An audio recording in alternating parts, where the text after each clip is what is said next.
कुछ गुनाह ऐसे होते हैं जिनका निशान जिस्म पर नहीं, दिल पर पड़ता है।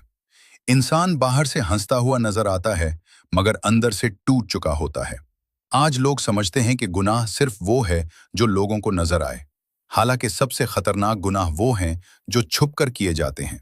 झूठ, धोखा, किसी का दिल तोड़ना, माँ बाप को रुलाना, नमाज छोड़ देना, हराम कमाई खाना, ये सब वो जख्म हैं जो रूह पर लगते हैं।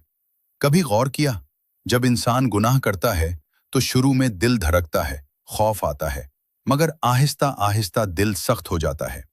फिर न आंख में आंसू रहते हैं, न दुआ में मजा, न इबादत में सुकून। यही असल सजा है। एक शख्स रातों को गुनाह करता था, मगर दिन में सबके सामने नेक बनता था। एक दिन उसने कहा, मैंने हर चीज हासिल की मगर सुकून खो दिया। याद रखें, अल्लाह की पकड़ खामोश होती है मगर बहुत सख्त होती है।